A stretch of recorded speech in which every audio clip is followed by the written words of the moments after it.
اور گائے یا بیل یا بھینس وغیرہ جو آپ قربانی دیں گے بڑے جانور کی، وہ 2 سال کا ہونا چاہیے۔ اونٹ اگر ہو تو اس کو 5 سال کا ہونا چاہیے۔ یہ اس لیے ترتیب بتائی گئی ہے کہ اس عمر کے جانور کھائے جا سکتے ہیں، ان کے گوشت میں ذائقہ رہتا ہے، لذت رہتی ہے، کھانے کے قابل رہتے ہیں۔ لیکن ہم دکھاوے کے لیے بجائے 2 سال کے بیل کے یا بھینس کے یا کسی اور بڑے جانور کے ہم 5-5 سال کا یا کہ اسے تیار کر کے بہت بڑا بنا کر ہم قربان کرتے ہیں، اور قربانی سے پہلے اس کا تماشا بناتے ہیں اور لوگوں کے سامنے نمائش کرتے ہیں۔ ظاہر ہے یہ سب دکھاوے کے لیے ہے، اللہ تعالیٰ کو یہ بات پسند نہیں ہے۔ اللہ تعالیٰ کا ارشاد ہے لَن يَنَالَ اللَّهَ لُحُومُهَا وَلَا دِمَاؤُهَا وَلَٰكِن يَنَالُهُ التَّقْوَىٰ مِنكُمْ۔ اللہ سبحانہ و تعالیٰ کو تمہاری قربانیوں کا نہ گوشت پہنچتا ہے نہ خون پہنچتا ہے۔ کیا پہنچتا ہے؟ تمہارا دل کا تقویٰ پہنچتا ہے، تمہارے دل کا اخلاص پہنچتا ہے، تمہاری حسن نیت پہنچتی ہے۔ ظاہر ہے اس کا ہم کو لحاظ رکھنا چاہیے کہ ہماری قربانی اللہ کی بارگاہ میں قبول ہو جائے۔ قربانی کا مقصد دکھاوا ہو، لوگوں کو دکھائیں یا تماشا بنائیں تو اجر و ثواب سے محرومی ہو جائے گی۔ ناظرین گرامی، اس کے علاوہ جب جانور ذبح کیا جاتا ہے تو شریعت نے بہت سے رحمدلی کے معاملہ برتنے کی ہدایت دی ہے۔ ویسے بہت سے لوگ اعتراض کرتے ہیں کہ ہم جانور ذبح کرتے ہیں، ظلم اٹھاتے ہیں۔ اصل بات یہ ہے کہ اس کو سمجھنے کی ضرورت ہے۔ اللہ تعالیٰ خود خالق کائنات ہے، جس نے ساری کائنات بنائی ہے، اسی نے ساری مخلوقات کو پیدا فرمایا ہے، اسی نے جانور بھی بنائے ہیں جو حلال ہیں ہمارے لیے اور ہم کو اس کا کھانا جائز ہے، اور اسی نے انسانوں کو اشرف المخلوقات بنایا ہے، اور پھر ان جانوروں کو اللہ تعالیٰ نے کھانے ہی کے لیے بنایا ہے۔ سارا نظام کائنات انسانوں کی خدمت پر لگا دیا گیا ہے تاکہ انسان اللہ تعالیٰ کی معرفت حاصل کرے اور اس کی بندگی بجا لائے۔ اس مقصد کے لیے اللہ تعالیٰ نے ساری کائنات کو انسانوں کی خدمت پر معمور کر دیا ہے۔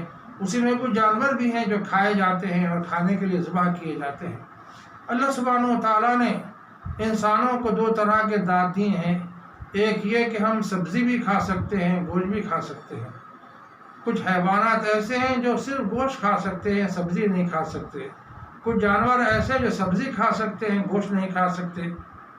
تو ظاہر ہے انسانوں کو اللہ تعالیٰ نے دونوں طرح کی نعمتیں ودیعت فرمائی ہیں۔ ایسے دانت عطا فرمائے جن سے گوشت بھی کھایا جا سکتا ہے اور سبزی بھاجی بھی کھائی جا سکتی ہے۔ اس بات کی علامت ہے کہ دراصل انسان گوشت بھی کھا سکتے ہیں۔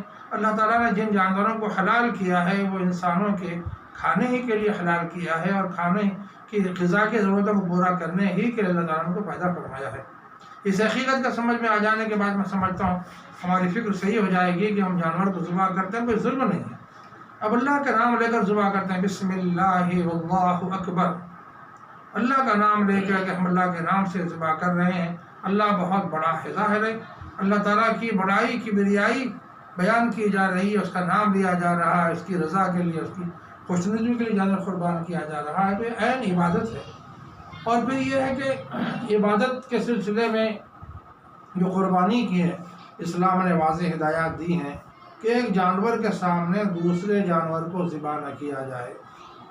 اس پر نفسیاتی طور پر دباؤ پڑے گا اور وہ ظاہر ہے بے چین و بے قرار ہو جائے گا کہ مجھے بھی اس کے بعد ذبح ہونا ہے، اور جس جانور کو ذبح کیا جا رہا ہو وہاں کوئی اور جانور نہ ہو، اسے چارہ پانی اچھا کھلایا گیا ہو، پلایا گیا ہو، اور اسے جب آپ لٹانا چاہیں تو اس کو تکلیف نہ دیں، بلکہ اس کے سامنے آپ چاقو بھی تیز نہ کریں۔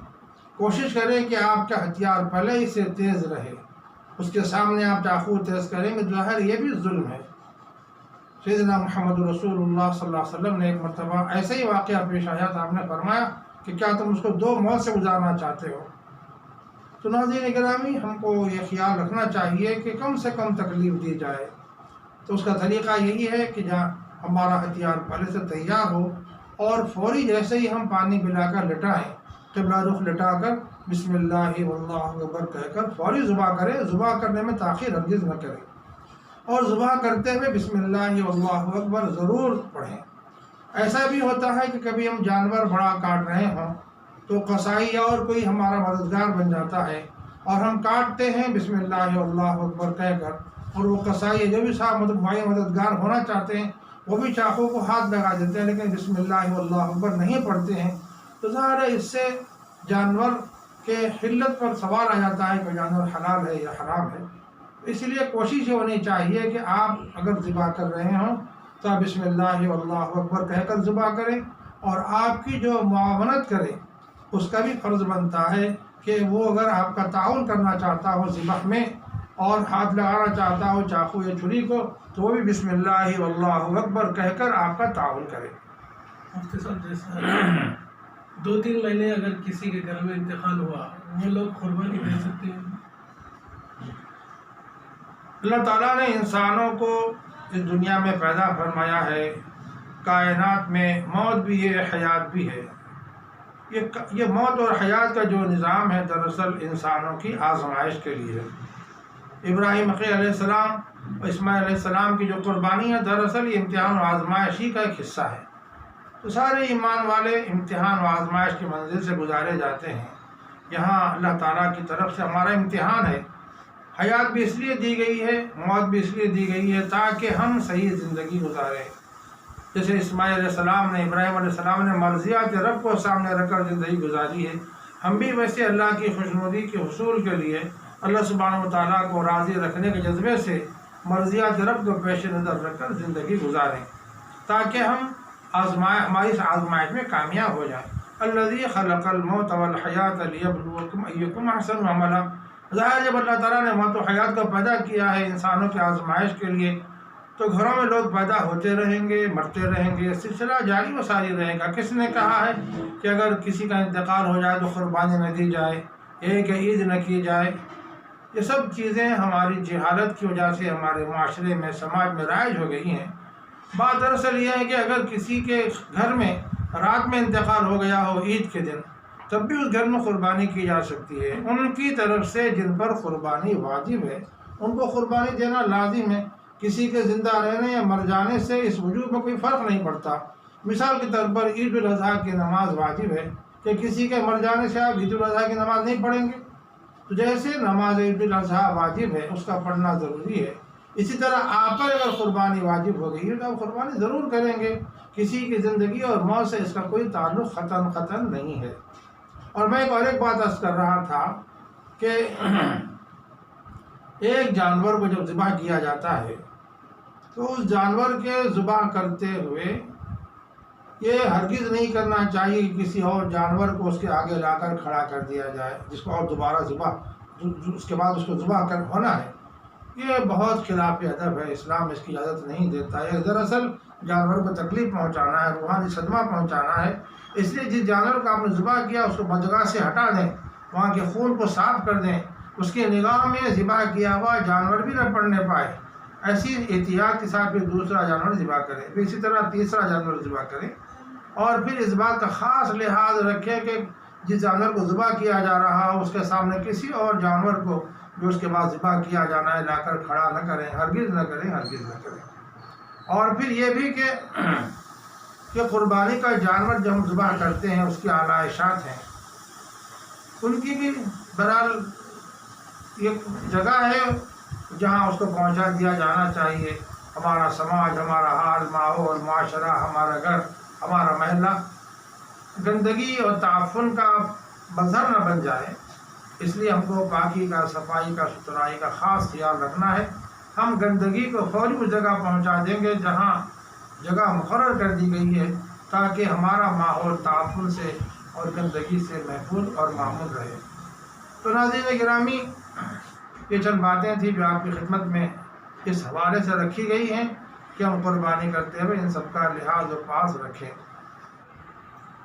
اس بات کا ضرور خیال رکھا جائے کہ جب ہم جانور ذبح کرتے ہیں تو ذبح کرنے کے فوری بعد اسے کاٹنے اور اس کی چمڑی ادھیڑنے کی ہرگز کوشش نہ کی جائے۔ اس سے جانور کو تکلیف ہوتی ہے اور اسلام اسے پسند نہیں کرتا۔ جب تک جانور ٹھنڈا نہ ہو جائے اس وقت تک احتیاط کرنی چاہیے۔ عام طور پر دیکھا جاتا ہے کہ جلد بازی میں وہ جانور جو بھی ٹھنڈا بھی نہیں ہونے پایا ہے اس کی کاٹ چھانٹ شروع ہو جاتی ہے، اور بعض قصاب ایسے بھی ہوتے ہیں جو جانور کی گردن توڑ دیتے ہیں. یہ ساری چیزیں ظلم پر مبنی ہیں. اسلام اس کی اجازت نہیں دیتا. سنت کے مطابق ہم ذبح کریں کہ 3 رگیں اس کی کٹ جائیں اور اس کے بعد چھوڑ دیا جائے تاکہ جانور اپنی حرکت کے ذریعے سے ہاتھ پیر مارنے سے اس کی جان پوری طرح چلی جائے اور ٹھنڈا ہو جائے اور اس کے جسم کا سارا خون وہ بہہ جائے. جب ٹھنڈا ہو جائے تو ظاہر ہے اس کی چیر پھاڑ کی جا سکتی ہے.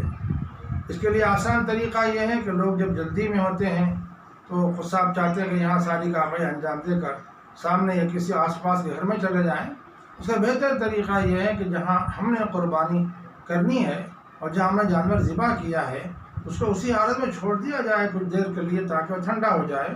اور اس وقت تک آپ جائیں بازو گھر میں جہاں بھی قربانی مطلوب ہے ان کی چاہت ہے وہاں جائیں, جانور ذبح کر دیں, پھر اس کے بعد پلٹ کر یہاں آ جائیں جب تک جانور ٹھنڈا ہو جائے گا اور اس جانور کی کھول ادھیڑ شروع کر دیں. پھر اس کے بعد اس جانور کو اس کی چیر پہاڑ کریں, اس کی چمڑی علیحدہ کریں, گوشت کاٹیں. ظاہر ہے اس کا لحاظ رکھنا بہت ضروری ہے ورنہ اس سے جانوروں کو تکلیف ہوتی ہے. اسلام ہر اس چیز سے منع کرتا ہے جس سے انسانوں کو کیا جانوروں کو بھی تکلیف ہوتی ہے. قربانی کا اصل وقت کب سے شروع ہوتا ہے اور کب ختم ہوتا ہے؟